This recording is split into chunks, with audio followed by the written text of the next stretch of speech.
I think that the times that I headed towards a more burnout kind of feel was when I felt desperate and like, I just need to get the word out, as opposed to it coming from the inside, like, oh, this is the right time for this. This is Therapist Clubhouse, a podcast for private practice entrepreneurs. I'm Annie Schusler. This week, I'm talking to Natashia Fuksman, a private practice entrepreneur in Berkeley, California. Listen as she dives deep into her journeys through the financial stress of starting a private practice, raising her fees, claiming her expertise, starting groups, and lots more. Hi, Natashia. Thanks so much for being here on Therapist Clubhouse. Hey, thanks for having me. I'm so honored to be here with you. I'm really grateful to you for being willing to share your entrepreneurial journey with us. You wrote me an email recently that really made me want to talk to you more deeply and have you share your story. Mm-hmm. Well, your podcast is so awesome. Thank you. It's been great hearing it. And I was definitely inspired after listening week after week, just thinking like, yeah, I really want to reach out to you and just thank you for the early work you did with me. Oh, thank you. And so we'll talk a little bit more about that. So you said that 7 years ago, with 2 young kids, you moved to California from New York to go to grad school. Mm-hmm. And so you mentioned that there were some times in that early part of the journey when it felt like financially being an intern was like financially impossible. So we moved here actually not for me to go to grad school. It just, one of the things we did was upon moving, I closed a business and came out here and realized I knew moving out here, I wasn't going to be able to rebuild what I had in New York. And so it was going to be a change of life, job situation, whatever I was going to do. I didn't know. And what was your business in New York? I was a birth and postpartum doula, and I was a DONA-approved doula trainer. And so I primarily, the last 3 years before we left, was training doulas, and I started the New York City Doula Collective, which continues to be in existence today. When I got out here, my second child was 6 months old, and I started the Master's in Counseling program, and throughout, even prior to being an intern, throughout the Master's program financially, we definitely were struggling. And then the internship process was really hard financially. Yeah. Mm-hmm. How'd you get through it? Step by step. Really step by step. And the way that I function in the world is definitely kind of primarily intuitive. So I felt it was the right decision to be in that program. And the decisions I made and after I graduated in terms of internship all felt like the right decisions. So knowing that I was grounded in that, we just step by step every single month did our very best to make ends meet. And we also went into a lot of debt, which we're now paying off. So this is really, I can tell this is going to be like my snark moment for this episode. Like we have such a problem with what it's like for people to get started in this field. Like we've got things set up so badly for interns, and it really makes it, I think it really makes it hard for people who are not supported, let's say, by somebody else who has a robust income. It makes it really hard for people who maybe don't have like family money behind them. And it makes it really hard for people to decide to enter this field. Absolutely. So we don't have family money or familial support.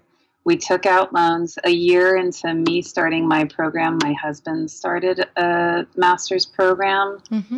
So we didn't have a robust second income or other income supporting us. And it was tremendously difficult. And I could see more clearly during that experience a lot about, I mean, my thought process just was constantly in thinking about people of different socioeconomic circumstances and how hard it is to do something like complete a master's. And in our case, in our field, not only complete a master's, but move on to years, literally years of making very little money often. Yes. It doesn't have to be that way, but often that is the case. And I agree. I do think it's problematic. And I think that it says a lot about our field, but also about just higher level education in general, in terms of people from different socioeconomic backgrounds being able to succeed and move forward further than perhaps anyone else in their family had been able to. Yeah, it's set up in such a way that it makes it really hard to do that. And so in your intern journey, I know one thing that you told me was that you raised your fee in your intern years from 80 to 140. Mm-hmm. So how'd that happen? What was that journey like? So I started out trying to figure out what, for me at my experience level, I was coming into being an MFTI with 20 years of counseling experience, never having been licensed. And I had been a counselor in several different kinds of arenas or professional careers. And the last one being 12 years of working as a doula, and in that did birth and trauma counseling. Here I was 40 or 41 at an intern level after years of having my own business, after 20 years of counseling. Yeah. And I had this intern label, and it was really, really difficult for me to figure out what to charge. And somehow 80 was like my starting number. Mm-hmm. There was no really rhyme or reason. I didn't feel comfortable with lower than that based on my experience. And I think a lot of what I was told by psychologists and by psychotherapists in the field that were licensed was that it would be really hard to charge higher than that. Like as an intern? Yeah, exactly. Discouraged, And so I started at 80, but the work that I was doing just didn't feel like it reflected being paid $80 an hour. It just didn't feel like the right reflection for how hard, not only how hard I was working outside of that hour, but what I was doing within the hour that I was with clients, what I could offer. And when I was working as an intern, I spoke with my supervisor about it, and woman whose last name is Wise, Sue Ellen Wise, so wise. I said to her, at some point as I was raising my fees, I think it was when I got to 120, I said, I think I'm going to raise my fees again. And I think it's 120. I think that's the right amount. That feels right. And she said, why are you raising it to 120? What do you think? And I said, well, I think it's what I'm worth.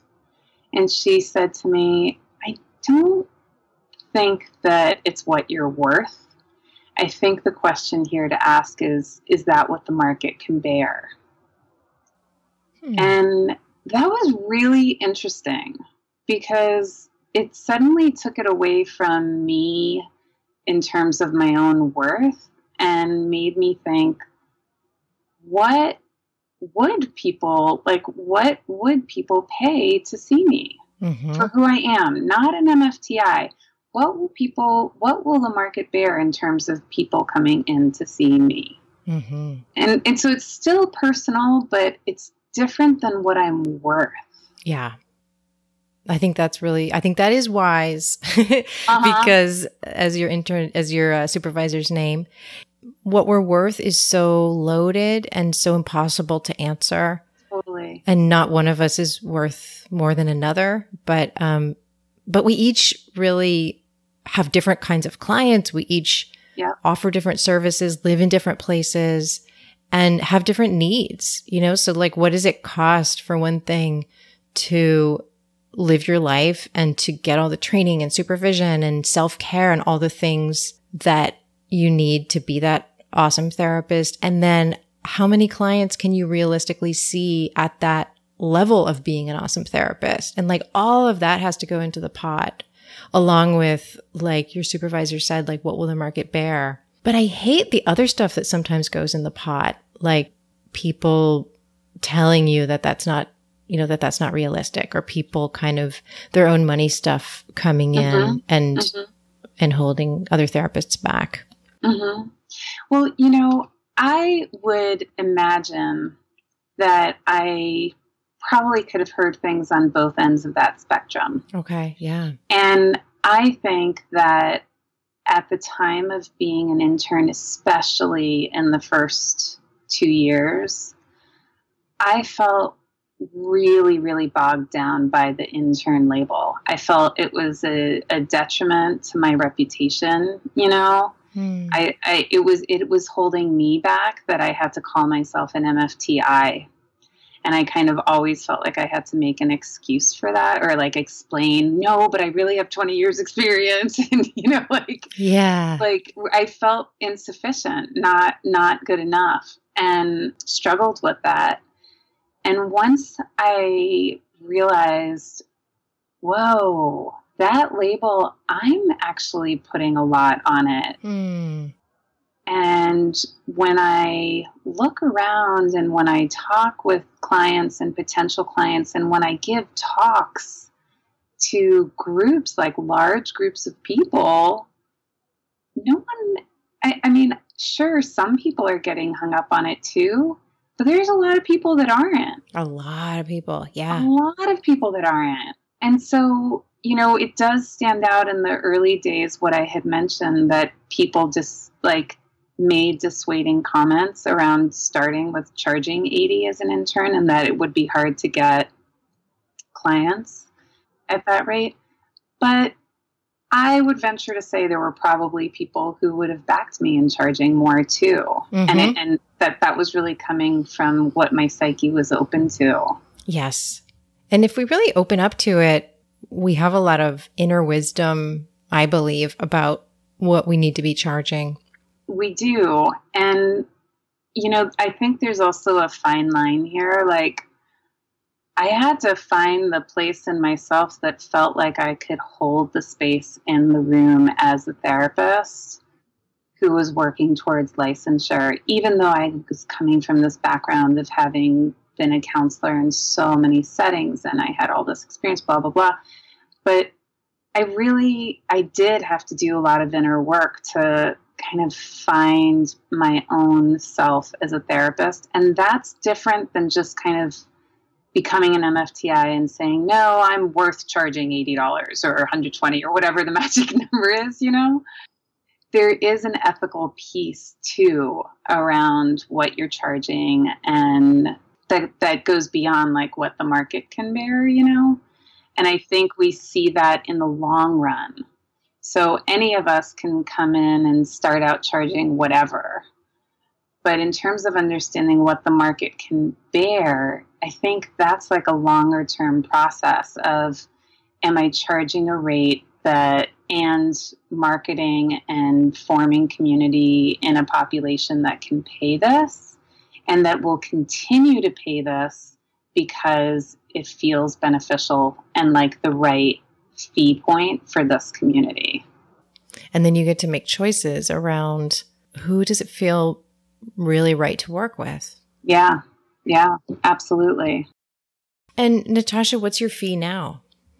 So my fee now is $165 per 50-minute session, $200 per 60-minute session, and $250 for 75-minute sessions. And what other services do you have besides one-on-one and couples? I give a talk that's called From Gourmet Fondue, to mac and cheese. And the talk is about intimacy during the early years of parenting. And I've given this talk throughout the Bay Area as well as online. And I really love it. It's a PowerPoint presentation, and I share research that's been done on the topic as well as client experiences and client quotes. So that's one thing. Mm-hmm. And what do people, when they leave that talk, what do they tend to walk away with? I think they walk away with understanding that intimacy during the early years, if they can wrap their mind around the fact that intimacy has changed and is changing, and start to see the positive aspects of that as well as the grieving aspects of that throughout their life, intimacy is going to continue to change. And this will be a good reference point for how to both embrace the positive in the change as well as giving time and space to grieve the loss that they might be feeling. Yeah, so it feels like it's a unique message. You know, one of the things in that talk that happens is that couples realize, whoa, wait a second. All these other couples are also thinking about their coupleship. Oh my gosh, we're not alone. So that's the first thing, is like, we're not alone thinking about our intimate world as a couple. And then the second thing is, whoa, way beyond this time period right now, we're going to continue to deal with issues around intimacy. Like, what does that mean? And how can we kind of like prep ourselves in our lives to realize not only are we going to age, but how we experience being close with our partners is going to transform. So I do that. And then just to go back. That's amazing, Natasha. Oh, yeah. thanks. Yeah. The other thing I do is I lead groups. Currently, I lead 3 groups that meet once a month. One of them is a closed group and 2 of them are just open. And I lead a 4th group with Oakland Mom to Mom. And Kathy Carr and we facilitate new mom support groups in 6-week sessions. So we alternate. I lead one 6-week session, and then I have 6 weeks off, and she leads that next one. Wow. So you've got a lot of groups and programs going on, Yeah. and also your talk. How has that developed for you? How did you figure all of that out? I'm sure it's always evolving, but how have you figured it out so far? So when I was doing my practicum pre-intern, I'm doing my practicum, I met a licensed clinician who I was going to pass on a case to. And we had such a nice interaction together that, you know, here she is. Remember, my mindset is like, oh, I'm so less than because I'm not even an intern yet. And when I was an intern, I'm not even licensed yet, right? Right. So in my mind, I'm like, here's this woman who's licensed and I like her so much. And I just said to her, you know, we have so much in common and we work with similar populations. Would it be okay with you after this year's over if I reach out to you and we get together for lunch or coffee or something? And she was totally sweet and open and said, yeah, sure. So I did, and we ended up deciding to go to a training together within the field that both of us work in, which is with new parents. And we spent the weekend together, which is so awesome.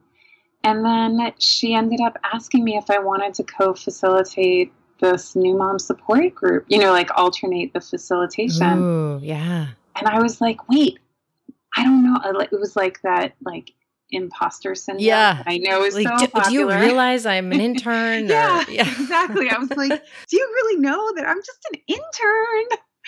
But, you're seeing me. There's another part of me that was like, she really is seeing me. Like, I have worked with moms for 20 years. Yes. And the more time she spent with you, the more that was probably super clear to her. It was, yeah. I mean, I think so. And I was definitely honored. And that was that one. And then, you know, when you're building your practice, you have a lot of time. Because and I don't do good with twiddling my thumbs. So I would come up with talks that I could give and workshops that I could hold, as well as other groups that might work, that might be a good fit for me. And it was like my way of filling the time because I needed to do something. Great. And it goes so well with also getting the word out about what you're doing. So one thing I kind of want to just like pause and notice that, because I think this is so helpful for people, for other people too, is like noticing that you very intentionally set up your practice and these groups in the way that really worked for you and for your clients. Like you didn't follow a formula of this is what a group is supposed to be. This is how often it's supposed to meet. I mean, it sounds like you and the other therapists, like you developed these programs instead of just doing what you thought you were supposed to do. Yeah, I think that the times that I headed towards a more burnout kind of feel was when I felt desperate and like, I just need to get the word out, as opposed to it coming from the inside, like, oh, this is the right time for this.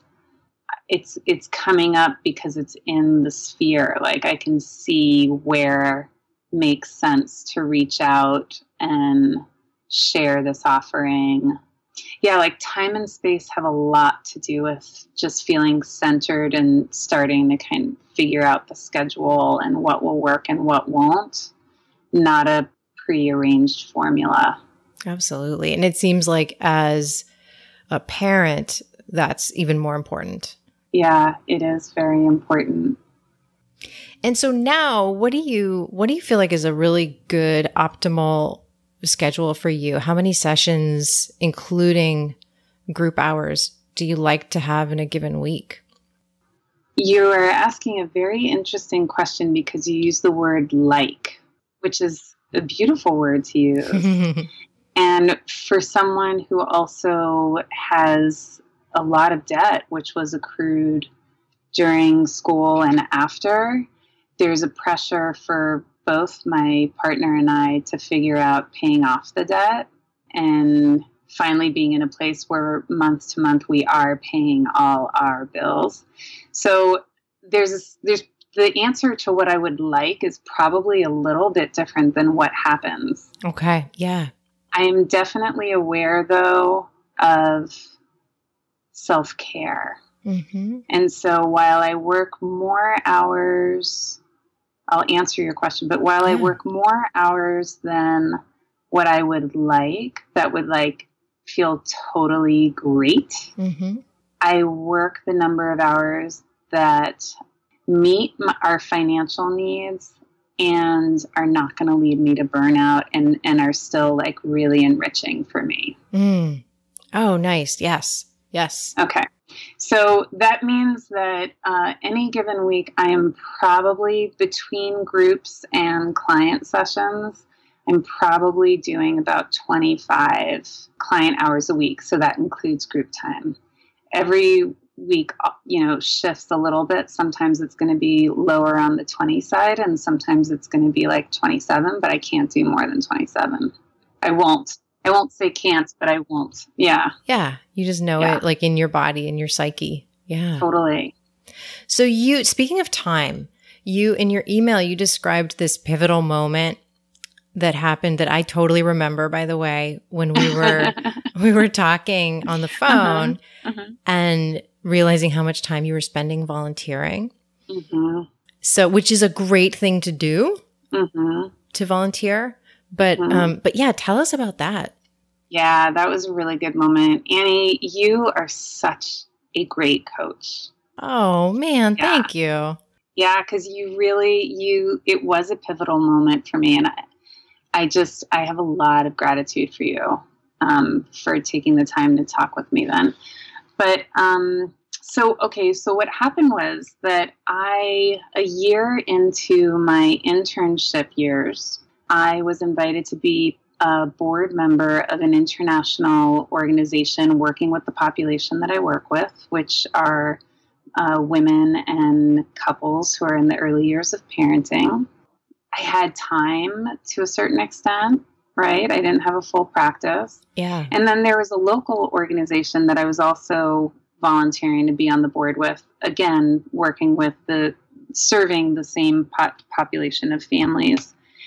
And I was feeling really stretched, really, really stretched. And the financial aspect to feeling stretched was massive. Mm-hmm. So we were talking, and I was scared to let go of the board positions. I had newly taken on those roles, but really quickly knew that it wasn't the right fit. And while we were talking, you did something really practical where you just said, okay, so what's your hourly rate right now? And let's say at that point it was like $120, right? Mm-hmm. And you said, so how many hours a week are you investing in this volunteer work that you're doing? And we broke it down, and then we figured out per month how much money I was essentially donating. And then you said, do you have the capacity right now to donate that much money? And the answer was just clear as could be. Like there was no emotional anything that I had to go through. I just could see that in no way, shape, or form did I have the fiscal ability to offer several hundreds of dollars a month to organizations. I just wasn't at that capacity. That was really helpful. Yeah. It's different than, for instance, putting money and time into marketing a group that feels like the right group for me to lead or for me to have led, and not make that much money off of the group because I don't have so many participants. Because the groups are something that if I keep doing them, they are going to build my practice and bring in benefit to my work.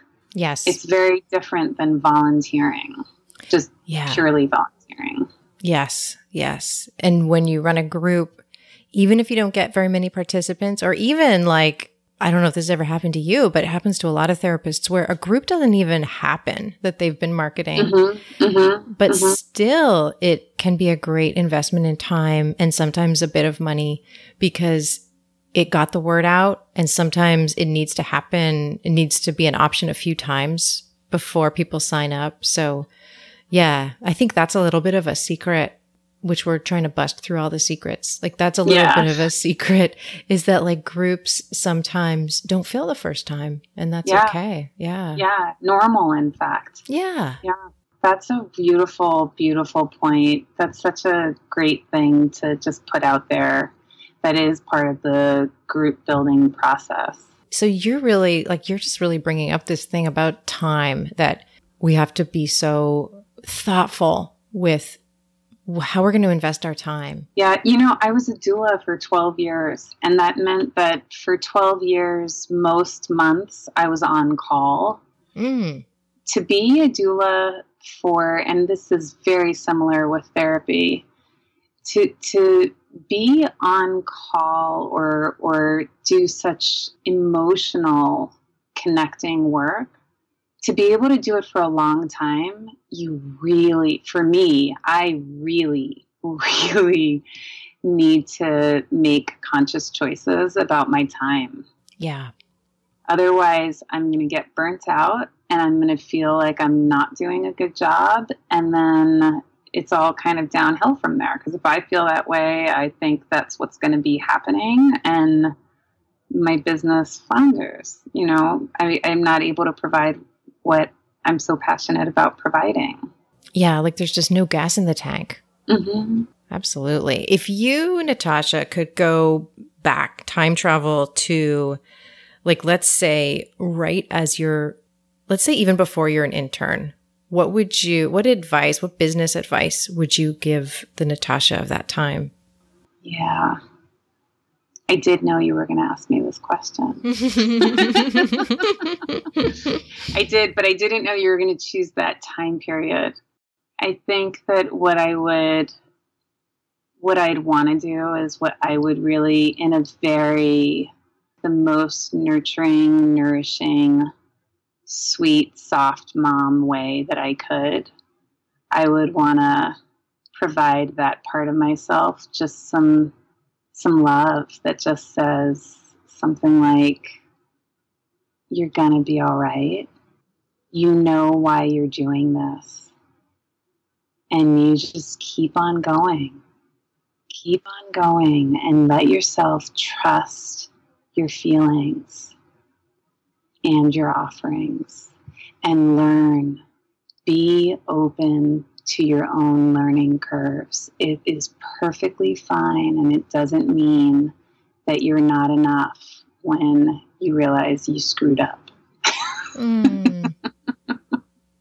That's gorgeous. I have a feeling that that some people who are at a point where that's what they need to hear might be rewinding that and listening to it again. That was really gorgeous. So will you join me for a listener question? Sure. I'd love to. Listener question. This woman asked, as a mom of 2 young kids with very little childcare, I have very little time to market my practice. Where should I focus my efforts? Yeah. Wow, I can really actually relate to that, huh? As I was a mom of 2 young children at the time when I was beginning marketing. Yeah. Wow, that's a big feat to start a practice and have to deal with marketing when you have 2 young children. That's a lot. So I just want to acknowledge that. In terms of practical ideas around where to put marketing energy, I think one of the really top things to do is figure out who is the population you are marketing to, because this will really change, I think, where you should be putting your energy. So one strategy is to find like 1 or 2 or 3 very solid referral sources that will be able to send over many referrals. Another one is like a general kind of reaching out. So if you're someone that's working in a niche community, for instance, eating disorders, then I think it's going to be really important to figure out 2 or 3 providers or 1 or 2 centers that are working with this population that have a need for private practice clinicians that they want to build community with. And as I say that, I think it's important. People tell me all the time, I often get told, and I'm not saying this to boost my ego, I get this compliment, oh, you're such a good marketer. And I hate marketing. I really do. Like, I do not like marketing. I don't like when I feel like I'm selling myself. It's a really yucky feeling to me. What I love, though, is I love community. It's very, very important to me. And so I think what the person who asked the question should do is think about what community does she need and want as she builds her practice. So she probably, if it was something going back to the eating disorders example, if she's working in that field in particular, she probably needs a couple of institutions that she can regularly refer to and have kind of like inside outside perspective with. If it's someone like the work that I do, which is within the perinatal world, and I need a really large multidisciplinary network, then the way that I do it is much more general. There are now at this point a couple specific providers that I more often get referrals from. But for me, my community has to be very, very large because I'm working with parents who are in need of many, many different kinds of care at any given point or support. For me, it was like building relationships with several different organizations and different kinds of care providers and sustaining that and going to them when I have questions and letting them come to me when they have questions. And then the referrals very naturally happen. But I don't think that's the same for everybody. It kind of depends on what your field is. That's why I bring up the other example. Yeah. Yeah, I love it. The only things I'll add to that are I always recommend networking over anything else if you have like a very little amount of time and that's all you're going to have time to do. And I recommend doing it. I mean, it depends on your personality, listener, but you know, whether you're an extrovert or an introvert, but generally for most folks, it's going to be the one-on-one networking that is the very most powerful. The more limited your time, the more you want to lean into a niche, like lean into a specialty if you have one, if you're comfortable with it. And the more that you're going to want to identify the people you spend time networking with. Of course, you want to like them and you want to connect with them and you want to be pretty choosy. Like look at who are, this really fits with what you said, Natashia, but who are the people very most likely to be actually making referrals of the kinds of folks who you want to work with. And then, I mean, give yourself a break. Like if you need to get more sleep in some of that time. And yeah, really forgive yourself for the fact that you can't do more than you can do right now. And that the more time will come. Yeah, that's beautiful, Annie. I think, you know, with what you're saying about like, be picky about who you're reaching out to. Mm-hmm. So this is a person who's a parent to 2 young children. Mm-hmm. They probably have good experience in trying to figure out like who are the other parents on the scene that they feel like would be good for them to hang out with. Yeah. And that they would trust their children with, or they would be open to watching those people's children. Yeah. It's very similar, I think, you know, like business-wise, like who are the people that you feel a vibe with? Yes. Yes. And who do you want to contact when you have a quick consult question or you want to see if it's appropriate to refer? Or who are you like, no, I'm not going to reach out to them again. Mm-hmm. And likely, you know, the vibe, the energy thing says a lot. Yep. Yep.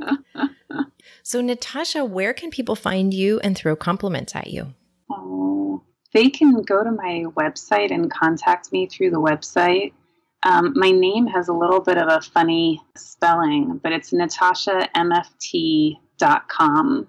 And the funny spelling, maybe they can check the show notes. Yeah, the show notes. Mm-hmm. It's just an I. It's a silent I that's in my name for your listeners to know what I mean by funny spelling. Yeah, like as if her name were pronounced Natashia. Thank you so much for being here. It's been such a pleasure.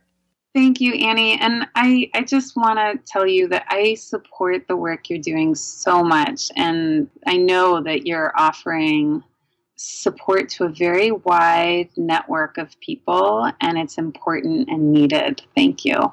Oh, thank you so much for saying that. I'm not just saying it. Thank you so much for believing in me. Yeah, totally. Today's snark moment, as you knew it would be, snark moment, is about how hard it is for interns to get started in this field. So we went deep enough into this that you kind of know where I'm going with this, but it's really not okay that we make the barrier for entry and licensure in this field so difficult. It makes me wonder how many potentially brilliant therapists there are out there who didn't become therapists because it was just too daunting of a process.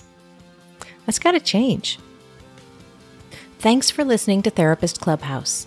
Registration for the Superpower Method for Therapists group program is open until August 25th. We go through a 14-week process together. You'll get clear on your right fit clients and your niche. You'll identify your superpowers and how to use them in your business. You'll create a marketing plan based on those superpowers and your right fit clients. And you'll figure out where your practice is going next. To learn more about the program and see what some other participants think you should know about the program, go to coachingwithannie.com and click on Superpower Method at the top of the page. If it's time to build your business into something unique and profitable, this could be the program for you. You'll have 7 homework assignments designed to help you transform your business. We have calls 2 times a month, and in between those calls, you'll be working through your assignments. You'll work with a group of 15 or less therapists, get an individual consult with me, and then you'll get ongoing support after the program ends. Learn more or register at coachingwithannie.com. See you next time.